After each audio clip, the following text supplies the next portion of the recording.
Update Spearhead just gave us a couple of new premium jets in War Thunder, one of those being the Su-30 Mk2 AMV. I'm honestly just going to call it the Su-30 Mark II. I know Mk doesn't mean Mark when it comes to these designations for planes, but I'm just going to say it anyways because it's easy. Is this new top tier premium jet in the Russian tech tree worth the pickup? For once, I'm actually going to say yes, it really is. I think this is one of the best buys in the entire game right now. If you buy anything from the GAIJIN store ever, be sure to use my link in the description down below, get 3% off your purchase, and get my cool decal that you see on the screen. But to get back to the financial side of things, this jet costs more than Battlefield 6 at $80. And to be clear, my stance on War Thunder premiums is the same. I don't think a single premium vehicle in the entire game is worth $80. To me, the value for my money is just not there when it comes to playing a single aircraft on War Thunder. It's not even like this is the price of an entire AAA video game we're talking here, and War Thunder doesn't spend near the research and development. They really have no business asking for that kind of money when it comes to just really copy and pasting their premiums half the time. But that's just my personal opinion and my value for my dollar. When I say it's worth the buy, I'm not really talking about that. I'm talking about, are you going to have fun in this plane? Is it a good grinder? Is it competitive for its battle rating? Stuff like that. And honestly, this thing ticks all of those boxes. Traditionally, when you look at these top tier premium jets, you see jets that have maybe one or two good things about them, but for the most part, it's kind of like you get a taste of top tier jet combat in some mediocre version of a tech tree vehicle that is a little bit watered down, but you get to just pay money and get straight into it rather than having to grind for an entire year. That's the typical flavor of top tier premium. However, this Su-30 Mark II is actually like, it's a real top tier jet with real active radar homing missiles, a real missile kit in general, real weapon systems, a real, like, it's just, for once, it's just exactly like tech tree vehicles. For such a long time now, it seems like they've been afraid to add Fox 3 premiums. You have the Viggen, for example, with AIM-120s, and that's pretty much it.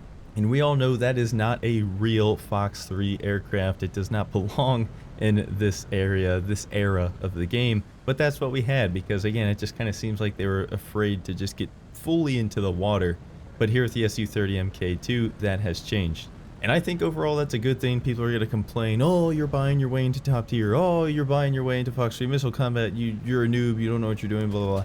Let's face it, guys, pretty much nobody knows what they're doing on all of War Thunder, and especially not at top tier. I would say that is some comedic timing, but that is obviously packet loss. I did not for once crash into the ground, despite my many times doing so. I got forced into the ground against my will, alright? But yeah, anyways, I just think that it's great that GAIJIN is finally letting people that play this game for modern vehicles, and that is the only reason why they downloaded War Thunder in the first place, just to find out they have to grind for literally years of vehicles they don't care about to get the one that they do care about. It is nice that there's at least the option to just buy straight into it and get to playing what they actually got the game for, if they so decide they can handle the finances. So let's talk about the Su-30 Mark II itself. First and foremost, I think the most obvious pro about this plane is the missile kit. It's got that classic top tier Russian missile kit where you just get all of the missiles. You get such a wide variety, you get to taste pretty much everything, and even Russia's famous R-27 ET that is quite unique to their tech tree. Or I should say at least their aircraft, not their tech tree. Long range IR missile with IR CCM, mild IR CCM I'd say compared to the things like the R-73 and the Magic II, but it is IR CCM, and it can be deployed from like 20 kilometers away and reliably hit targets so long as they don't accidentally flare it or the missile goes for another missile that they launch or something like that. Honestly, one of the best ways to use it is to fire it after firing a Fox 3. That way your target is getting RWR, they think they're getting attacked by a radar missile or two radar missiles, so they only really worry about deploying chaff, don't deploy any flares, just to find out that that was an R-27 ET the entire time. One of my favorite ways to get kills in Russian planes. You don't have to take the ET though, you can take the R-27 ER, which definitely has its uses. I would say overall the R-77 is just going to be the better option 9 out of 10 times, but sometimes the R-27 ER, you gotta give it to it. It is a crazy SAR missile, and sometimes it still has advantages over Fox 3s. Even today, I personally notice, I agree with Generally 2000 in his video, where the R-27 ER seems extremely difficult to notch. even more so than many Fox 3s. And on top of that, its kinetic performance is pretty much still the best amongst the best in the entire game. But then of course, again, I would rather have, in most cases, the R77 just because of the ability to fire and forget them. The R77 might not be the greatest BVR Fox 3 by any means, but honestly, at 13.3 battle rating, sometimes, well, many times, you're going to be in matches where not everyone on their team even has Fox 3 missiles to fight back with you. So it doesn't really matter that much how much your range is on your missile.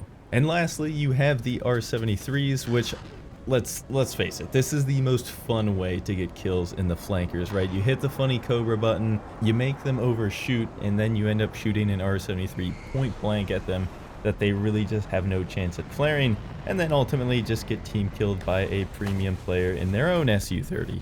Absolutely fantastic time. But no, those kills are very rewarding, and as cool as they may look on TV and as fun as they are to do, I would advise you against turning off that AOA limiter in almost every scenario. Honestly, its most useful case is to help yourself get into the notch quicker to evade Fox 3s, not in dogfights. So, to summarize, the missile kit is absolutely phenomenal. The only real complaints I have is that you have to take 4 R73s, when I would probably rather have 2 additional Fox 3 missiles there on the outer wing, and then be able to take 2 R73s. But you can't.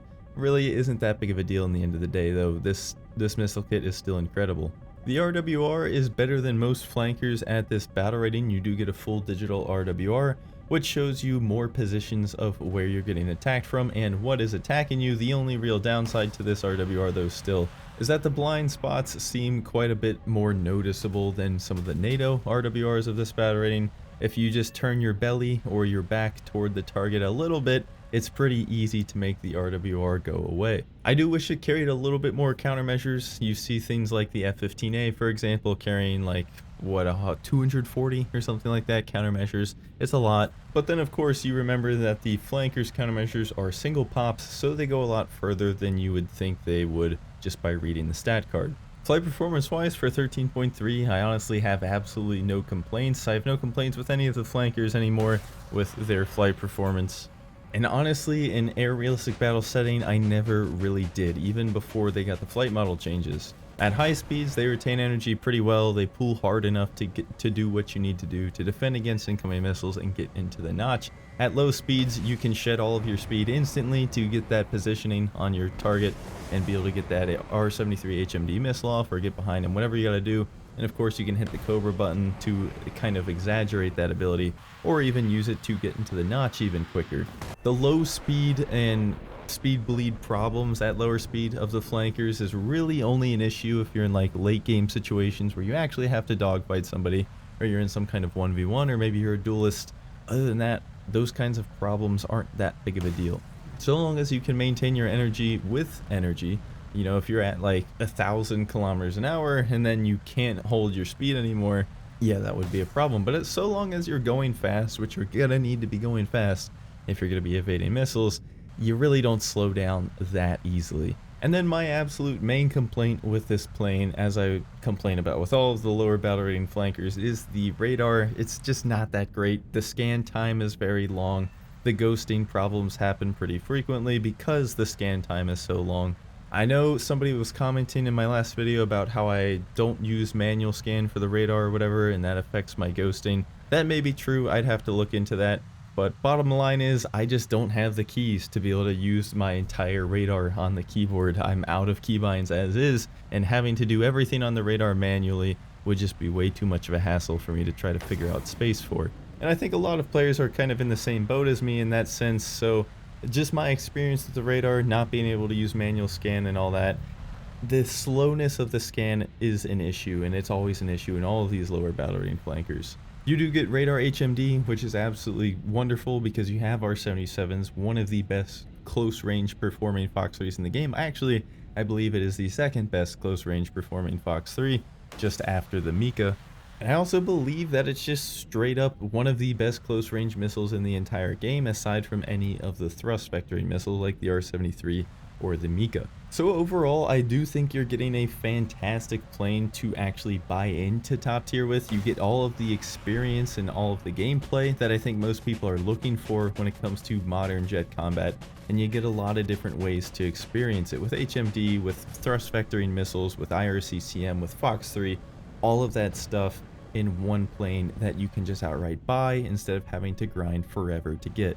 And I do think that that is actually a good thing for the game, despite what a lot of people would probably say about buying your way into top tier. The structure of War Thunder is just broken at this point. It has been for a very long time, and the idea of making people play P-51s and Focke-Wulf 190s when really all they even got the game for is to play the F-15 makes absolutely no sense to me, and I would like to see more of this in the future. For the sake of the game and for the sake of the community, I think it would help grow the game just in general. Of course, we're not going to see that though, because GAIJIN knows this whole grinding model is great for short-term profits, so I really don't see that changing anytime soon. As far as it worth $80, I will let you be the judge of that. Me personally, no, but you do have to keep in mind that this jet isn't going to be going on sale anytime soon. Since it is a new edition, it won't even be on sale for the New Year's sales. So that's it for the video. Let me know what you guys think in the comments down below about the premium situation in general, really, but the SU-30 specifically as well, and I'll see you later.